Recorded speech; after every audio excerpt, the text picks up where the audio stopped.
انس کی ایک دھاڑ نے تایا جان کو چپ کروا دیا۔ جیسے ہی تایا جان کو یہ سچ پتا چلا کہ انس نے اپنی پراپرٹی اس کے نام کرنے کی بجائے اس لڑکی کے نام کر دی ہے، تو اس کے بعد تایا جان نے بھی بندوق اٹھا لی۔ انس کے گھر آتے ہی دادا کی تو جان میں جان آئے گی۔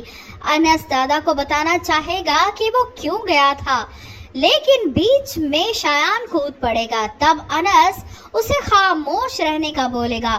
یہ پہلی دفعہ ہوگا کہ انس اس غصے سے شایان کی طرف دیکھ کر بولا ہے۔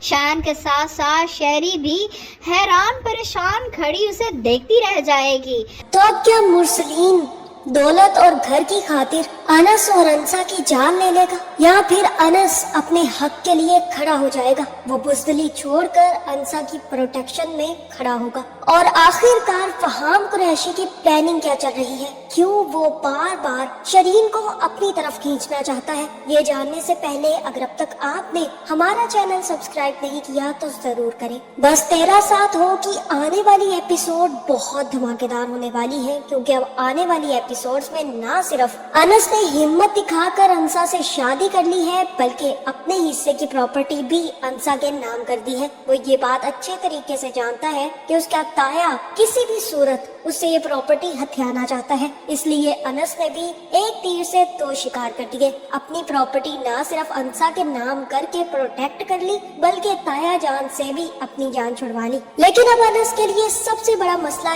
یہ کھڑا ہے کہ وہ کس طرح سے انسا کو اپنے گھر لے کر جائے، کیونکہ جیسے ہی انسا اس کے گھر جائے گی تو سب سے پہلے تایا، تائی اور ساتھ میں شرین اور شیان کو آگ لگ جائے گی۔ نکاح کے بعد جیسے ہی پراپرٹی انسا کے نام ہوگی تو تب انس انسا سے کہے گا کہ انسا تمہیں فکر نہیں کرنی، میں شام تک آ کر تمہیں لے جاؤں گا۔ اتنی دیر یا تو تم عیشا کے گھر پر رہ لو یا پھر خورشید چچا کے گھر پر۔ میں چاہتا ہوں کہ تمہاری رخصتی میری فیملی کے ساتھ ہو، اس لیے میں جا کر دادا، ابو اور پھپھو کو یہ سچائی بتاؤں گا کہ میں نے تم سے شادی کر لی ہے، اور اس کے بعد میں تمہیں ضرور لے کر جاؤں گا، تمہیں فکر نہیں کرنی ہے۔ عیشا کہے گی کہ تمہیں فکر کرنے کی ضرورت ہے ہی نہیں انس، شام تک تم خود آ جانا، بابا بھی ویسے واپس آ چکے ہیں، اور اب جب انسا کی شادی تم سے ہو گئی ہے تو مما کو بھی کوئی پرابلم نہیں ہوگی، انسا میرے گھر میں رہ سکتی ہے، اس لیے تم جاؤ، جا کر اپنے دادا اور پھپھو سے بات کرو تاکہ وہ اچھے طریقے سے اسے گھر لے جائے۔ انس کو دادا ابو بھی بار بار کالز کریں گے اور میسج بھی کریں گے، لیکن انس ان کے کسی بھی کال اور میسج کا جواب نہیں دے گا۔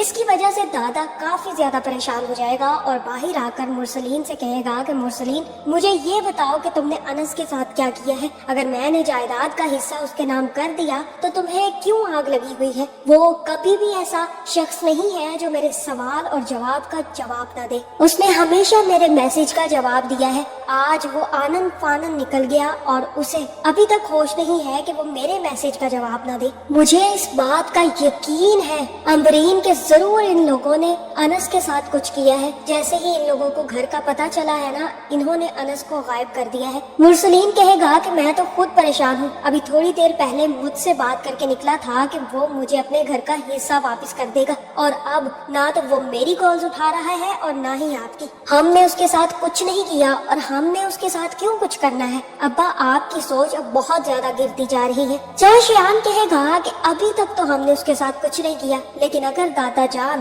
اس نے اپنی پراپرٹی کا حصہ ہمارے نام نہ کیا نا تو پھر کچھ بھی ہو سکتا ہے۔ دادا کہے گا کہ کیا مطلب ہے تم نے کچھ نہیں کیا اور تم کیا کر لو گے؟ تمہیں شرم کرنی چاہیے۔ اور مرسلین تم اپنے بیٹے کو سمجھانے کی بجائے اس کی ہاں میں ہاں ملا رہے ہو۔ شازیہ بھی آگے ہوگی اور کہے گی کہ دیکھ رہے ہیں آپ کے ابا کو تو صرف اور صرف مجتبیٰ دکھائی دیتا ہے اور مجتبیٰ کا بیٹا، نہ مرسلین کی فکر ہے اور نہ ہی مرسلین کے بیٹے کی۔ وہ آپ سے وعدہ کر کے گیا تھا نا کہ اپنا حصہ آپ کے نام کر دے گا، دیکھ لے ایسا وعدہ نبھایا اس نے کہ خود ہی غائب ہو گیا۔ مجھے تو لگتا ہے کہ اب وہ کبھی گھر واپس نہیں آئے گا۔ یہ ساری خدمتیں وہ صرف اور صرف اسی حصے کے لیے کر رہا تھا۔ اب جب وہ مالک بن گیا ہے اور اسے حصہ مل گیا ہے تو وہ کیوں کپڑے دھوئے گا ابا کی؟ کیونکہ ابو سے تو وہ صرف اور صرف اسی کام کے لیے جڑا تھا کہ اسے اس کا حصہ مل جائے، اور اب جب اسے حصہ مل گیا ہے تو اب وہ کیوں آئے گا؟ کبھی نہیں آئے रहेगा अब वो इस घर में। शियान कहेगा कि कब्र में भी अगर वो घुस गया ना तो वहाँ से भी निकाल कर लेकर आऊंगा, लेकिन मैं उसे नहीं छोड़ूंगा। लगता है शियान उस दिन का थप्पड़ और मार नहीं भूला, इसीलिए शियान की जुबान बहुत ज्यादा तेज और चल रही है। अनस को भी जैसे जैसे बार बार कॉल्स आना शुरू होंगी तो अनस वहीं पर अंसा को छोड़ेगा और वापस आ जाएगा। अंसा भी ईशा से कहेगी कि मुझे कुछ समझ नहीं आ रही कि अनस मुझे यहाँ पर छोड़कर क्यों गया है। वो मुझे साथ ले जाकर भी सबको सच्चाई बता सकता था, यूँ कोई भी बात ना होती। सब लोग मुझे पहले ही एक्सेप्ट कर चुके थे। देख रही हो अब किस तरह से मुझे छोड़कर चला गया है। मुझे बिल्कुल भी अच्छे नहीं लगते बुज़दिल लोग और बुज़दिल मर्द। देख रही हो किस तरह से मैदान छोड़कर भाग गया है, अभी तक वापस नहीं आया। उसे चाहिए था कि वो मुझे अपने साथ लेकर जाता, लेकिन वो मुझे यहाँ पर छोड़कर चला गया है। मुझे कुछ समझ नहीं आ रही ईशा कि मैं क्या करूँ। ईशा अंसा को समझाएगी कि फिक्र मत करो, अगर अनस तुमसे कह के गया है कि वो अपनी फैमिली को लेकर आएगा तो वो लेकर आएगा। तुम्हें फिक्र नहीं करनी है अंसा, तुम्हें इस वक्त अनस पर भरोसा करना है। अनस जैसे ही घर पहुँचेगा तो सब लोग पंचायत लगा कर बैठे होंगे। अनस को देखते ही दादा और फुप्पो दोनों आगे बढ़ेंगे और कहेंगे कि तुम कहाँ रह गए थे अनस। फुप्पो कहेगी कि अनस तुम्हें फोन आया और तुम आनंद फानन निकल गए, ऐसा क्या हो गया जो तुम सब कुछ छोड़कर भाग गए? कोई इमरजेंसी थी? क्या मसला था, हमें भी तो बताओ। अनस कहेगा कि कोई मसला नहीं था फुप्पो, मेरी एक बहुत जरूरी बात थी जो मैं कर आया हूँ। मैं चाहता हूँ कि मैं आप लोगों से अकेले में बात करूँ। शियान कहेगा कि बकवास बंद करो अपनी, और जो काम तुम्हें अब्बा ने कहा है वो कब कर रहे हो? जल्द से जल्द हमारी जायदाद हमारे नाम करो, वरना तुम्हारे साथ जो हम सलूक करेंगे ना तुम सोच भी नहीं सकते। अनस भी यहाँ पर शेर बनेगा और कहेगा कि एक सेकंड अपनी बकवास तुम बंद रखो। तुम जानते हो कि ये घर मेरे नाम है, और अगर अब तुमने किसी भी किस्म की फजूल बात की ना तो मैं तुम्हारा वो हशर करूंगा कि तुम सोच भी नहीं सकते। शियान की भी सिर्फ और सिर्फ बातों के तीर चला सकता है, इससे ज्यादा वो कुछ नहीं कर सकता। उसे वाकई ही अनस से डर लगता है। सिर्फ और सिर्फ अनस के यूं दब जाने की वजह से शियान बहुत ज्यादा शेर बना बैठा है, लेकिन शियान भीगी बिल्ली से ज्यादा कुछ भी नहीं है। इसीलिए अनस की धार सुनकर सब लोग खामोश हो जाएंगे, और तब अनस बताएगा कि मैंने शादी कर ली है अंसा से। दादा जान और फुप्पो, मैं चाहता हूँ कि आप मेरे साथ चलें और अंसा को इस घर में लेकर आए। इतना ही नहीं, मैंने हक महर के तौर पर अपनी जायदाद का हिस्सा उसके नाम लिख दिया है। ये सुनते ही शियान के साथ साथ उसके माँ बाप के पैरों तले से भी जमीन खिसक जाएगी, और इसके सुनने के बाद ताया जान आगे बढ़ेंगे और एक जोरदार थप्पड़ अनस के मुंह पर लगाने की कोशिश करेंगे, जहाँ मुझे लगता है कि अब अनस किसी को अपने ऊपर हाथ उठाने नहीं देगा। उसी वक्त ताया जान का हाथ पकड़ेगा और झटका देकर उसे पीछे फेंक देगा और कहेगा कि आइंदा अगर आपने मेरे ऊपर हाथ उठाने की कोशिश की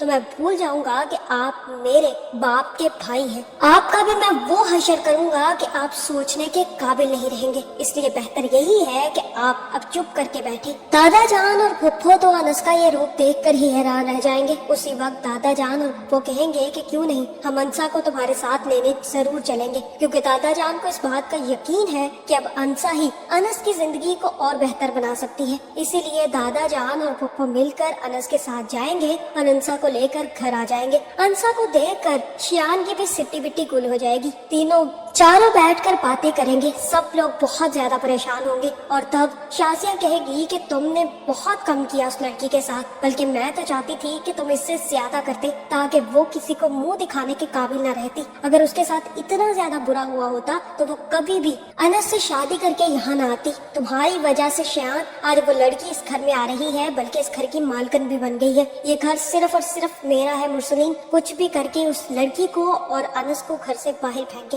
मुरसलीन तो चाबी का गुड्डा है, जैसे ही उसकी बीवी उसे चाबी देती है तो वो गुड़िया की तरह दौड़ने लगता है। उसी वक्त मुरसलीन अपनी बंदूक उठाएगा और बाहर निकल जाएगा। शियान अपने बाप के पीछे जाएगा, क्योंकि उसे अब अपने बाप की सपोर्ट की बहुत ज्यादा जरूरत है। जिसके बाद ना सिर्फ मुरसलीन अपनी गन अनस पर तान देगा, बल्कि अनस से कहेगा कि जल्द से जल्द इसे तलाक भी दो और इसका हक महर वापस लो। वो प्रॉपर्टी कुछ भी करके मेरे नाम करो, क्योंकि मैं तुम्हें अपना घर नहीं दूंगा और इस औरत को तो बिल्कुल भी नहीं दूंगा। जितनी जल्दी तुम ये बात समझ लो उतना बेहतर है, वरना अनस आज तुम मेरे हाथों से मरोगे और ये लड़की भी मेरे हाथों से मर जाएगी। अब अनस में जो थोड़ी बहुत शेरनी आई है वो शेरनी अब निकल कर अंसा में घुस जाएगी, क्योंकि अब ताया जान और ताई जान का साथ ही साथ शियान और शरीन का मुकाबला करने के लिए अंसा अकेली ही काफी है। जैसे ही वो ये देखेगी कि अनस अब थोड़ा सा ढीला पड़ रहा है, तब अंसा आगे आएगी और कहेगी कि चुप करके बैठे ताया जान, आप ऐसे गन तान कर किसी की जान नहीं ले सकते, और अगर आपने ऐसा किया ना तो सारी जिंदगी जेल में सड़ेंगे, प्रॉपर्टी के नाम पर आपको ठेला मिलेगा, और अगर आइंदा आपने मेरे शोहर को यूं धमकाने की कोशिश की ना तो मैं आपके खिलाफ केस करूंगी। आपको मैंने जेल की हवाई ना खिलाई जिस तरह से आपके बेटे को खिलाई थी, तो मेरा नाम अंसा जमील नहीं। मुझे लगता है कि अब अनस किसी का मुकाबला करे या ना करे, लेकिन अंसा अब बहुत ज्यादा शरीन के साथ साथ शियान को भी जलील करेगी और साथ ही साथ ताई जान को और ताया जान को भी उनकी औकात में रखेगी। इतना ही नहीं बल्कि अब शरीन भी फहाम कुरैशी के जाल में फंसती जा रही है। फहाम कुरैशी बिल्कुल कोई बहुत बड़ी चाल चल रहा है। उसने किसी भी सूरत शरीन को पसंद नहीं किया, बल्कि वो शियान से अपने भाई का बदला लेने के लिए शरीन को अपनी तरफ खींच रहा है। यही बात उसने अपने भाई को भी बता रखी है, क्योंकि वो अब शरीन से शादी करके शियान की भी अकड़ तोड़ना चाहता है और साथ ही साथ शरीन की भी। मुझे यही लगता है कि फहाम कुरैशी अब बहुत बड़ी साजिश के तहत शरीन की जिंदगी में शामिल हुआ है, और ये साजिश अब बहुत जल्द कामयाब हो जाएगी, क्योंकि शरीन और उसकी माँ तो पहले ही फहाम कुरैशी की दौलत देखकर पीछे पड़ चुकी है। फहाम कुरैशी वही इंसान है जो अपने भाई से इतनी ज्यादा मोहब्बत करता है कि उसके लिए किसी को माफ नहीं करता, और इसीलिए अब वो ना सिर्फ शियान से बदला लेना चाहता है बल्कि शरीन को भी नाक को चने चबवाना चाहता है। मुझे तो यही लगता है कि अब शरीन के थ्रू ताया जान, ताई जान और खास करके शियान को बहुत ज्यादा सजाएं मिलने वाली है। इतना ही नहीं, जिस तरह का ताया खुदगर्ज है उसी तरह के उसके बच्चे खुदगर्ज हैं, और इसी तरीके से शियान अब एट द एंड जाकर अपने बाप को ऐसा रंग दिखाएगा कि बाप भी और माँ भी घुटनों के बल अनस और अंसा के सामने बैठ जाएंगे। मुरसलीन और शाजिया पर तो जैसे सत्ता ही तारी हो जाएगा। तब अनस अपने दादा को बताएगा कि इस वक्त वो निकाह करके आ रहा है और उनकी इजाजत से अपनी बीवी को इस घर में लाना चाहता है। शाजिया के तो ये सुनते ही वावेला शुरू कर देगी। वो तो मुरसलीन से पहले ही कह रही थी कि तुम्हारा भतीजा इसलिए भाग गया है कि उसे मकान तुम्हारे नाम ना करवाना पड़े, और जब ये बात कि मकान उसने अपनी बीवी को हक महर में दे दिया है, इसे सुनते ही शायान शाजिया सारे ही भड़क उठेंगे। शायान जो दादा को पहले ही कह चुका है कि अनस की खैर नहीं है, वो तो उसे कब्र से निकाल कर भी इस मकान को अपने नाम करवाएगा। अब मुरसलीन और शायान दोनों ही भड़केंगे, लेकिन यहाँ पर उनके सामने वो वाला अनस तो है ही नहीं। जिस तरह से अंसा ने उसे बुज़दिल होने का ताना दिया था कि वो अपनी बीवी की हिफाजत नहीं कर सकता, अब उसे लगता है कि उसका